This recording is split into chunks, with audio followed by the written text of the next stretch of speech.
Hi, ನಾನು ನಿಮ್ಮ ಸ್ವಪ್ನ. ಎಲ್ಲರೂ ಹೇಗಿದ್ದೀರಾ? ಚೆನ್ನಾಗಿದ್ದೀರಾ ಅಂತ ಅಂದ್ಕೊಂಡಿದ್ದೀನಿ. ಬನ್ನಿ, ಹೊಸ ಕತೆ ತೊಗೊಂಡು ಬಂದಿದ್ದೀನಿ ನಿಮಗೋಸ್ಕರ. ವಠಾರದ ಆಂಟಿರ ಜೊತೆ ಅಂತ. ಕತೆ ಮಾತ್ರ ತುಂಬ ಚೆನ್ನಾಗಿದೆ. ಕೊನೆ ತನಕ ಸ್ಕಿಪ್ ಮಾಡ್ದೇನೆ ನೋಡ್ಕೊಳ್ಳಿ. ನನ್ನ ಹೆಸರು ಚೇತನ್ ಅಂತ. ನಾನು ಮಾರ್ಕೆಟಿಂಗ್ ಕೆಲಸ ಮಾಡ್ತಿದ್ದೀನಿ. ಮೊದಲು ನನಗೆ ಮಾರ್ಕೆಟಿಂಗ್ ಅಂದರೆ ತುಂಬಾ ಬೇಜಾರಾಗ್ತಿತ್ತು ಕಣ್ರು. ಎಲ್ಲರ ಹತ್ರ ಥೂ ಚೀ ಅನ್ನಿಸ್ಕೊಂಡು ಸಕ್ಕದಾಗೆ ಬೇಜಾರು ಮಾಡ್ಕೊಂಡು ಬಿಟ್ಟಿದ್ದೆ. ಅದೇನೋ ಹೇಳ್ತಾರಲ್ಲ, ನಾವೊಂದು ನೆನೆದರೆ ವಿಧಿಯೊಂದು ಬಗೆಯುವುದು ಅಂತ. ಹಾಗಾಯಿತು ನನ್ನ ಪಾಲಿಗೆ. ಬೇರೆ ಕೆಲಸಗಳನ್ನೆಲ್ಲ ಸುತ್ತಿ ಸುತ್ತಿ ಸುತ್ತಿ ಕೊನೆಗಿದೇ ಮಾರ್ಕೆಟಿಂಗ್ ಕೆಲಸನೇ ಗತಿಯಾಯಿತು. ಆದರೆ ಈ ಸಲ ನನಗೆ ಸಿಕ್ಕಿದ ವಸ್ತು ಮಾತ್ರ ಎಲ್ಲರ ನಗೆಪಾಟಲಿಗೆ ಕಾರಣ ಆಗೋಯಿತು. ಯಾಕಂದರೆ ನಾನು ಸೇಲ್ಸ್ ಮಾಡಬೇಕಾಗಿದ್ದು ಬೇರೆ ಏನನ್ನೂ ಅಲ್ಲ, ಹೆಂಗಸರ ಇನ್ನರ್ ವೇರ್ಸ್ನ. ಗೊತ್ತಾಯ್ತು ತಾನೇ? ಅಯ್ಯೋ, ನಾನು ಹುಡುಗಾಗಿ ಹುಡುಗನ ನೋವು ಏನಾದರೂ ಕೊಟ್ಟಿದ್ರೆ ಹಂಗೋ ಹಿಂಗೋ ಮಾಡ್ಬೋದಿತ್ತೇನೋ. ನೋಡಿದ್ರೆ ಹುಡುಗಿರ್ದು ಹೆಂಗಪ್ಪ ಇದನ್ನು ಮಾಡೋದು ಅಂತ ಸಿಕ್ಕಾಪಟ್ಟೆ ಭಯ ಆಗೋದು. ಬೇರೆ ಯಾವ ಕೆಲಸನೂ ಸರಿಯೇ ಬರ್ತಾ ಇರಲಿಲ್ಲ. ಮನೇಲಿ ಕೂತು ಕೂತು ಖರ್ಚಿಗೂ ಕಾಸಿಲ್ಲದೆ ಇದ್ದಿದ್ದ ಥರ ಆಗ್ಬಿಟ್ಟಿತ್ತು. ಏನು ಮಾಡೋದು? ಸಿಕ್ಕಿದ ಕೆಲಸನ ಬಿಟ್ಬಿಟ್ರೆ ಈಗ ಹಣಕಾಸಿಗೆ ಏನು ಮಾಡಲಿ, ಊಟ ತಿಂಡಿಗೆ ಏನು ಮಾಡಲಿ ಅಂತ ಯೋಚನೆ ಮಾಡಿ ಮಾಡಿ ಕೊನೆಗೆ ಆಗಿದ್ದಾಗಲಿ ಮಾದಪ್ಪನ ಜಾತ್ರೆ, ಏನೋ ಒಂದು ಮಾಡೋಣ ನಡಿ ಅಂತ ಅಂದ್ಕೊಂಡು ಒಪ್ಕೊಂಡೆ. ಅದೇ ಬೇರೆ ಪರಿಸ್ಥಿತಿ ಬಂದಿದ್ದರೆ ಖಂಡಿತ ಒಪ್ಕೊಳ್ತಿರ್ಲಿಲ್ವೇನೋ. ಸರಿ ಬಿಡು, ಇನ್ನೇನು ಮಾಡೋಕ್ಕಾಗಲ್ಲ. ಕೆಲಸ ಅಂತೂ ಶುರು ಮಾಡಿದೆ. ಅದು ಮನೆಗೆ ಹೋಗಿ ಮಾರಬೇಕಾಗಿತ್ತು. ಮೊದಲ 2 ವಾರಗಳು ನನ್ನೊಂದಿಗೆ ಕಂಪನಿಯ ಮತ್ತೊಬ್ಬರು ಜೊತೆಗಿದ್ದರು. ಆನಂತರ ನನ್ನನ್ನು ಒಬ್ಬನೇ ಬಿಟ್ಬಿಟ್ರು. ಮೊದಲ 2 ವಾರ ಇದ್ದ ಇನ್ನೊಬ್ಬ ಏನೂ ಸಂಕೋಚ ಇಲ್ಲದೆ ಸಲೀಸಾಗಿ ಕೇಳಿಬಿಡ್ತಿದ್ದ. ಅವನು ಕೇಳ್ತಿದ್ದಾಗ ಎಲ್ಲಿ ಒದಗಿದೆ ಕೊಟ್ಬಿಡ್ತಾರೋ ಅನ್ನೋ ಭಯ ನನಗೆ. ಇನ್ನು ನಾನೊಬ್ಬನೇ ಹೋದಾಗಂತೂ ಹೇಳೋಕ್ಕಾಗಲ್ಲ ಬಿಡಿ.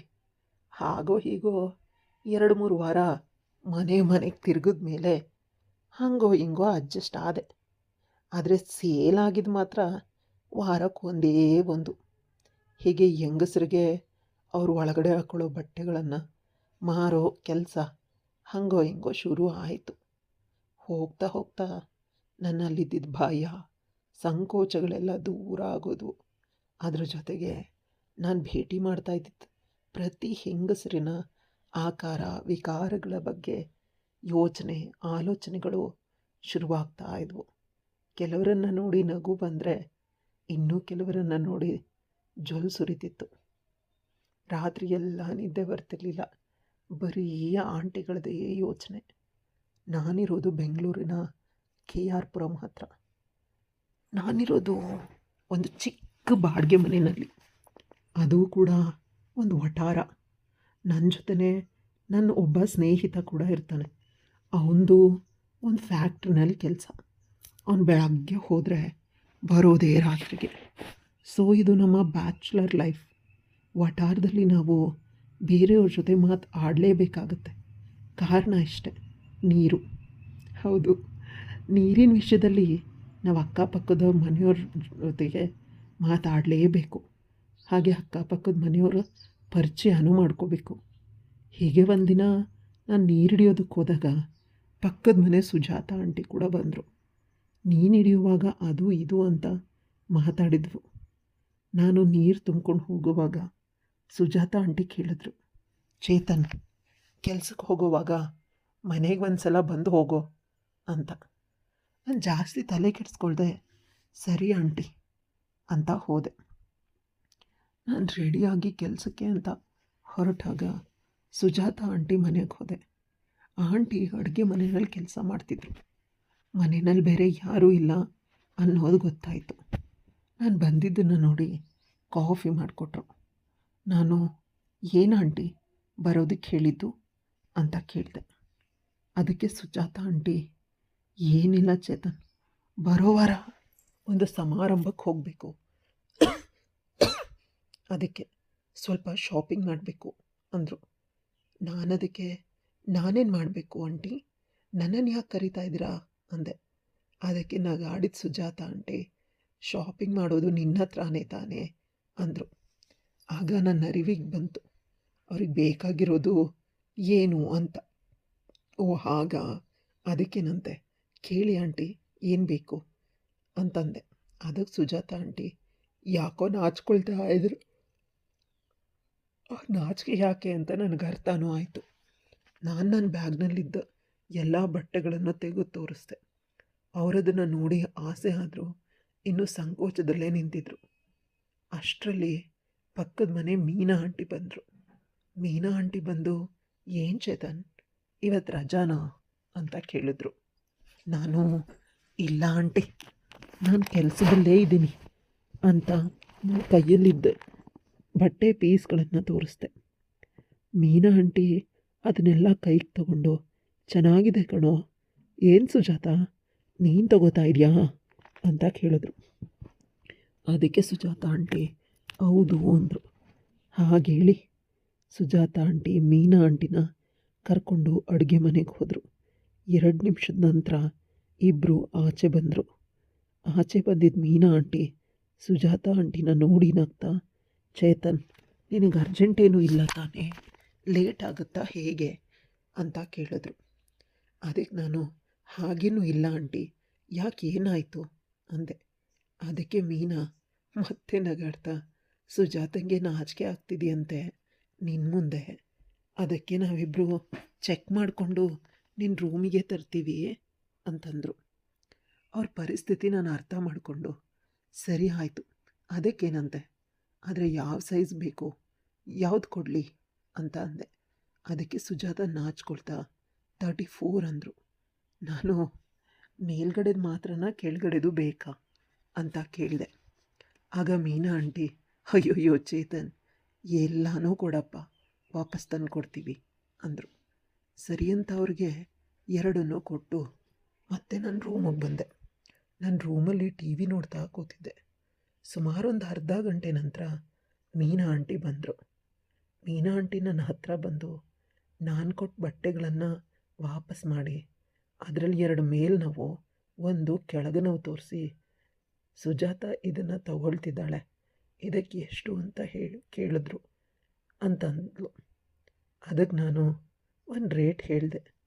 ಸರಿ ಅಂತ ಮೀನಾ ಅದನ್ನು ತಗೊಂಡು ಹೋಗಿ ಸುಜಾತ ಆಂಟಿಗೆ ಕೊಟ್ಟು ದುಡ್ಡು ತಗೊಂಡು ಬಂದು ನನಗೆ ಕೊಟ್ಟರು. ಅದಕ್ಕೆ ನಾನು ಕೇಳಿದೆ, ಅರೆ ಇದೇನು ಆಂಟಿ ನಿಮ್ಮ ಹತ್ರ ಕೊಟ್ರಾ ಅಂತ. ಯಾಕವ್ರಿಗೆ ಇನ್ನೂ ನಾಚಿಕೆ ಹೋಗಿಲ್ವಾ ಅಂತ ಕೇಳಿದೆ. ಅದಕ್ಕೆ ಮೀನಾ ಆಂಟಿ ನಗ್ತಾ, ಇಲ್ಲ ಕಣೋ, ಯಾರ್ದೋ ಫೋನ್ ಬಂತು, ಅದಕ್ಕೆ ಅವಳು ಆಚೆ ಹೋದ್ಲು ಅಂದರು. ಹಾಗೇಳಿ ಮೀನಾ ಆಂಟಿ ಇಷ್ಟೇನಾ ವೆರೈಟಿ, ಇಲ್ಲ ಇನ್ನೂ ಇದೆಯಾ ಅಂತ ಕೇಳಿದ್ರು. ಅದಕ್ಕೆ ನಾನು ಇನ್ನೂ ಇದೆ ಆಂಟಿ ಅಂತ ಮತ್ತಷ್ಟು ಪೀಸ್ಗಳನ್ನು ಕೊಟ್ಟೆ ನೋಡೋಕ್ಕೆ. ಮೀನಾ ಆಂಟಿ ಕೆಲವೊಂದನ್ನು ನೋಡಿ ನಗಾಡ್ತಿದ್ರು. ಯಾಕಂತ ಕೇಳಿದಾಗ, ಇಂಥವೆಲ್ಲ ಯಾರೋ ಹಾಕ್ತಾರೆ ಅಂತ ಡಿಸೈನರ್ ವೇರ್ನ ತೋರಿಸಿದ್ರು. ಇಲ್ಲ ಆಂಟಿ ಅದೇ ತುಂಬ ಸೇಲಾಗೋದು, ಇವಾಗಿನ ಟ್ರೆಂಡ್ ಇದೆ ಅಂತಂದೆ. ಅದಕ್ಕೆ ಮೀನಾ, ಇದು ಹಾಕಿದ್ರೆ ಎಲ್ಲಿಗೆ ಸಾಲುತ್ತೆ ಅಂದರು. ನಂಗೆ ಅರ್ಥ ಆಗಿಲ್ಲ ಏನು ಅಂತ ಕೇಳಿದಾಗ, ಇದು ಹಾಕಿದ್ರು ಮುಚ್ಕೊಳ್ಳೋದೇ ಇಲ್ವಲ್ಲೋ ಅಂದರು. ಆಗ ನನಗೆ ಗೊತ್ತಾಯಿತು, ಇಲ್ಲ ಹಾಗೇನೂ ಇಲ್ಲ ಆಂಟಿ, ಎಲ್ಲನೂ ಸರಿಯಾಗತ್ತೆ ಅಂದೆ. ಅದಕ್ಕೆ ಮೀನಾ ಆಂಟಿ ನನ್ನ ಕಡೆ ನೋಡಿ ನಗಾಡಿದ್ರು. ಯಾಕಂತ ಕೇಳಿದಾಗ, ನಿನಗೆ ಹೇಗೋ ಗೊತ್ತು ಅಂತ ಮತ್ತೆ ನೋಡಿದ್ರು. ನಂಗೆ ನಾಚಿಕೆ ಆಗಿ, ಪಿಕ್ಚರಲ್ಲಿ ಕೊಟ್ಟಿರೋದನ್ನು ನೋಡಿ ಹೇಳಿದೆ ಆಂಟಿ ಅಂದೆ. ಅದಕ್ಕೆ ಮೀನಾ ಆಂಟಿ ಟ್ರಯಲ್ ನೋಡ್ಬೋದಾ ಅಂದರು. ಸ್ವಲ್ಪ ಯೋಚಿಸಿ, ಸರಿ ನೋಡಿ ಅಂದೆ. ಹಂಗೋ ಹಿಂಗೋ ಟ್ರಯಲ್ ಮಾಡಿ ಕೊಟ್ಟಿದ್ದಕ್ಕೆ 3 ಕೆಳಗಿನವನ್ನ ತಗೊಂಡು ಹೋದರು. 10 ನಿಮಿಷ ಬಿಟ್ಟು ಮತ್ತೆ ಬಂದರು. ಹೇ ಚೇತನ್, ಇವೆಲ್ಲ ಚಿಕ್ಕ ಸೈಜ್ ಕಣೋ, ನಂಗಾಗಲ್ಲ ಅಂದರು. ಏನು ನಿಮ್ಮ ಸೈಜು ಅಂದೆ. ಅದಕ್ಕೆ ಅವರು 34, 30, 36 ಅಂದರು. ಅಯ್ಯೋ ಆಂಟಿ, ನಾನು ನಿಮ್ಮ ಕೆಳಗಿನ ಬಟ್ಟೆ ಸೈಜ್ ಕೇಳಿದ್ದು ಅಂತ ಸ್ಮೈಲ್ ಕೊಟ್ಟೆ. ಇಲ್ಲಿ ಚೇತನ್ ಗೊತ್ತಿರಲಿ ಅಂತ ಹೇಳಿದ್ದು ಅಂತ ನನ್ನ ಕಡೆನೇ ನೋಡಿದ್ರು. ಆಂಟಿ, ನಾನು ನಿಮಗೆ ಕರೆಕ್ಟ್ ಸೈಜೇ ಕೊಟ್ಟಿದ್ದೀನಿ, ಮೇ ಬಿ ನಿಮ್ಗೆ ಹಾಕ್ಕೊಳಕ್ಕೆ ಬಂದಿಲ್ಲ ಅನಿಸುತ್ತೆ, ಬನ್ನಿ ನಾನು ಹಾಕಿ ಟ್ರಯಲ್ ತೋರಿಸ್ತೀನಿ ಅಂತ ಹೇಳಿದೆ. ಅದಕ್ಕೋಸ್ಕರನೇ ಬಂದೆ ಕಣೋ, ಮೇ ಬಿ ನನಗೆ ಹಾಕ್ಕೊಳಕ್ಕೆ ಬರ್ತಾಯಿಲ್ಲ ಅಂತ ಅನಿಸುತ್ತೆ, ನೀನೇ ಹಾಕಿ ತೋರಿಸ್ಬಿಡು ಅಂತ ಅಂದ್ಲು ಕನ್ನಿಂಗ್ ಸ್ಮೈಲ್ ಕೊಡ್ತಾ. ನಾನು ಅದಕ್ಕೆ ಕಾಯ್ದಿದ್ದೆ ಬಿಡಿ. ಪಟಪಟ ಅಂತ ಎಲ್ಲ ಬಟ್ಟೆನೂ ಬಿಚ್ಚಿ ಪ್ಯಾಂಟಿನ ಹಾಕೋಕ್ಕೋದೆ. ಬೇಡ ಬಿಡು, ಮತ್ತೆ ಬಿಚ್ಚಬೇಕಲ್ಲ, ಯಾಕೆ ಹಾಕ್ತೀಯ ಅಂತ ಕೇಳಿದ್ಲು. ಸರಿ ಆಯಿತು ಬಿಡಿ, ನಿಮ್ಮಿಷ್ಟ ಅಂತ ಹೇಳಿ ಅಲ್ಲೇ ಇದ್ದು ನನ್ನ ದಿವಾನ್ ಕಾಟ್ ಮೇಲೆ ಆಂಟಿನ ಮಲಗಿಸಿ ನನ್ನ ಆಸೆನ ತೀರಿಸ್ಕೊಂಡೆ.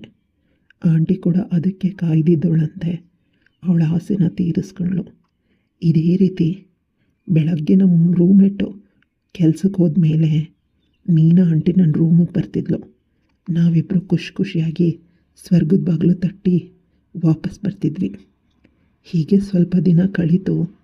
ಇದನ್ನು ಒಂದು ಸ್ವಲ್ಪ ದಿನ ಸುಜಾತ ಆಂಟಿ ಅಬ್ಸರ್ವ್ ಮಾಡಿದ್ದಾಳೆ ಅನಿಸುತ್ತೆ, ಒಂದು 2-3 ದಿನ. ಒಂದಿನ ಮೀನಾ ಆಂಟಿ ಸ್ವರ್ಗದ ಬಾಗಿಲು ತಟ್ಟಿ ವಾಪಸ್ ಹೋದ್ಮೇಲೆ ಸುಜಾತ ಆಂಟಿ ಬಂದಳು. ಏನು ತುಂಬ ಸೇಲ್ ನಡೀತಿದೆ ಅನಿಸುತ್ತೆ ಮೀನಾ ಕಡೆಯಿಂದ ಅಂತ ಕೇಳಿದ್ಲು. ಹಾಗೇನೂ ಇಲ್ಲ ಆಂಟಿ ಅಂತ ಮೇಲೆ ಹೇಳಿದ್ರು. ಒಳಗಡೆ ಪುಕ ಪುಕ ಅಂತ ಭಯ ಆಗ್ತಿತ್ತು. ನನಗೆಲ್ಲ ಗೊತ್ತು, ಪ್ರತಿದಿನ ನೀವಿಬ್ಬರು ಏನೇನೆಲ್ಲ ಮಾಡ್ತಿದ್ದೀರಾ ಅಂತ. ನಾನು ಕಿಟಕಿನಲ್ಲಿ 2-3 ದಿನದಿಂದ ನೋಡ್ತಾ ಇದ್ದೀನಿ ಅಂತಂದ್ಲು. ನಂಗೆ ನಿಜಕ್ಕೂ ಭಯ ಆಗಿ ಹಾರ್ಟ್ ಬೀಟ್ ಸಿಕ್ಕಾಪಟ್ಟೆ ಸ್ಪೀಡಾಗಿ ಹೊಡ್ಕೊಳ್ಳೋಕೆ ಶುರುವಾಯಿತು.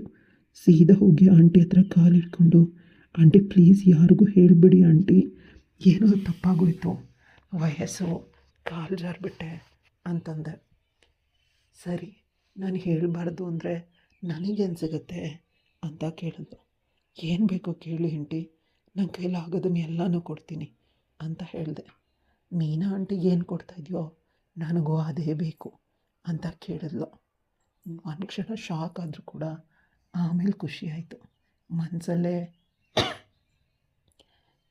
ನೀವೇ ಇಷ್ಟು ಸುಂದರವಾಗಿರೋ ಹುಡುಗಿ ಬಂದು ನನಗೂ ಬೇಕು ಸ್ವರ್ಗ ಅಂತ ಕೇಳಿದ್ರೆ ಯಾವ ಗಂಡಸ್ತಾನೆ ಸುಮ್ಮನೆ ಇರ್ತಾನೆ ಅಂತ ಅಂದ್ಕೊಂಡು ಆಂಟಿಗೂ ಕೂಡ ಒಂದು ಕ್ಷಣ ಸ್ವರ್ಗದ ಬಾಗಿಲು ತಟ್ಟಿ ಕರ್ಕೊಂಡು ಬಂದೆ.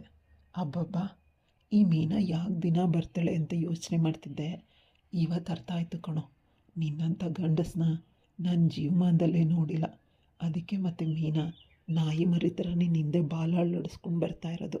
ನನಗದೆಲ್ಲ ಗೊತ್ತಿಲ್ಲ, ನನಗೂ ಕೂಡ ದಿನ ಬೇಕು ಅಂತಂದೆ. ಆಯಿತು ಆಂಟಿ, ಧಾರಾಳವಾಗಿ ಬನ್ನಿ ಅಂತಂದೆ. ಆವತ್ತಿನಿಂದ ಒಳ್ಳೆ ಶಿಫ್ಟ್ ವೈಸ್ ಥರ ಮೀನಾ ಆಂಟಿ ಆದಮೇಲೆ ಸುಜಾತ ಆಂಟಿ, ಸುಜಾತ ಆಂಟಿ ಆದಮೇಲೆ ಮೀನಾ ಆಂಟಿ ಶಿಫ್ಟ್ ಹಾಕ್ಕೊಂಡು ಬರ್ತಾಯಿದ್ದಾರೆ. ನನಗೆ ಸೇಲ್ ಬೇರೆ ಆಗ್ತಾಯಿಲ್ಲ, ಹಾಗಾಗಿ ಆಂಟಿದಿರಿಬ್ಬರೇ ದುಡ್ಡು ಕೊಟ್ಟು ನನ್ನನ್ನು ಅದೇ ವಠಾರದಲ್ಲಿ ಇರಿಸ್ಕೊಂಡಿದ್ದಾರೆ. ಸಖತ್ತಾಗಿ ಮುಗಿಯುತ್ತೆ.